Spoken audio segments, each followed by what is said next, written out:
I'm doodling. I think because my background is in doing full artwork rather than just inking, I tend to take a very linear approach to it. I really, really like European artwork, French and Belgian sort of clear line artwork. I never really get a chance to do that. Every time I try to do that in American or British clients, to be told. That's a bit funny. You do it properly. So I get a chance now to do it. I'm doing it. And I use micron pens, microns, which I think you do get over here, but they're sometimes you will get in Britain. But these are fantastic. They're different weights. So if I do the outline first, as I'm doing now, the next stage then will be coming in with a thicker pen, which is in fact the way that Klaus Janssen works. So it's kind of like he's in the room.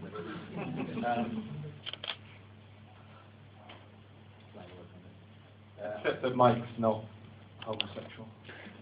Or from New York. There's something I haven't told you, Mike. I thought that was something else on my leg, actually. Like my father's room.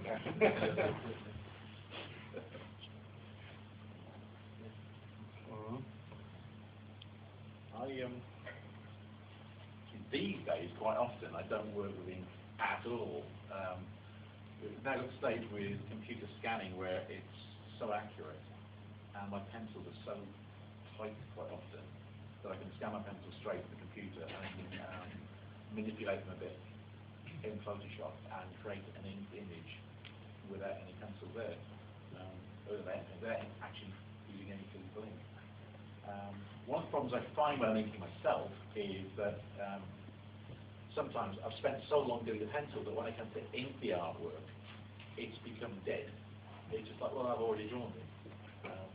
I used to do the Judge Dredd newspaper strip, and the only way I could get through doing that was drawing it very fast. So I'd actually lay it out. I wouldn't do half the pencils that it was very general shapes, and I'd do a lot of the work actually in the inking.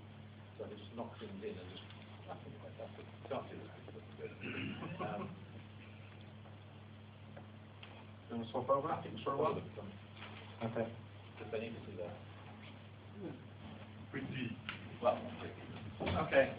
I utilize a lot of dry brush technique, which means that a lot of the time. Oh, sorry. You get the lead. Dry brush is basically I will use my ink so that the brush is drying. Therefore, it gives a rougher feel to the ink. It rounds them out to a certain extent.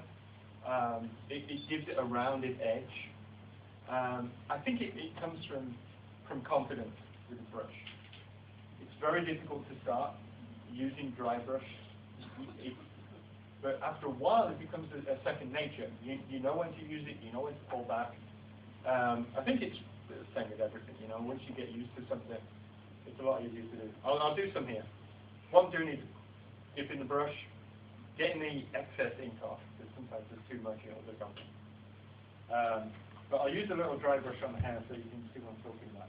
Here, the brush is still a little wet. Let's spray it a little. Okay, so can you see that on there? Yeah. You see how it's a bit rougher? That works perfectly for hair.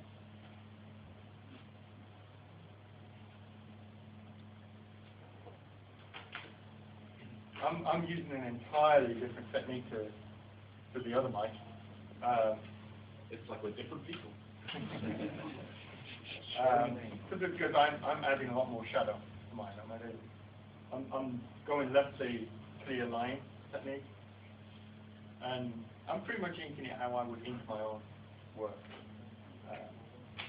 I'm going the Bill Sienkiewicz approach, I guess.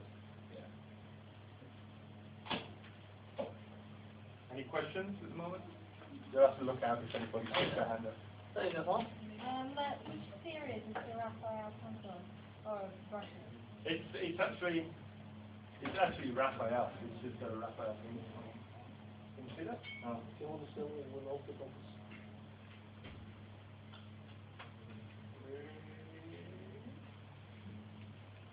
That's it. It's basically, it's called Raphael. It's a Raphael brush. Hold on. Series 8408. It's usually got a beige tip on the end. You can tell it's an 8408 by the beige tip. They have orange tips as well. And work in local art shop and you get those, but I don't know. I order them on the internet. I have to order different things from different places.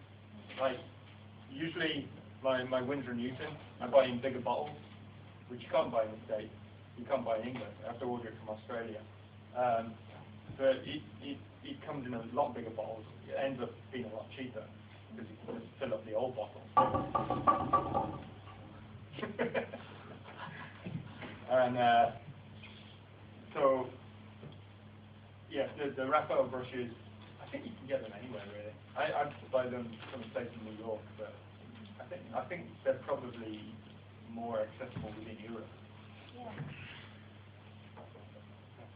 Any more You questions? got another one? Yeah. That can't remember the name. Was it gray wash? What did you mention before? Is it that technique that you explained when you use water to? Yeah. Is it the I'll same? show you in a bit. Yeah. All right. Okay. I'll try and do some here. All right. So I usually don't use as much water because it probably won't be so dry. I'll just put around the outline here. All right. That's too light. Actually, I used to use that a lot. I did a lot of illustrations for TSR, Right. a lot of the gaming manuals. Right. And I did them all in grey wash because that was really Right. appropriate for that sort of job. It's quite nice working in illustration tools. You see how it knocks the head forward. Yeah. Absolutely. So grey wash is very good for adding depth to a picture, adding skin tones as well. Brilliant grey wash. Thanks. Okay. Of course, you don't want to use brushes. There are. Bring them with me. Copic markers, which are Right. 10 shades of grey, from white to black. Copic markers are great because they give a nice consistent tone to the piece. You know, like with a felt pen, if you go over it again, it comes out darker than the previous one. Yeah. Copics tend to blend in, so there's a nice flat sheen on it. Anybody else? Another question? You just watching?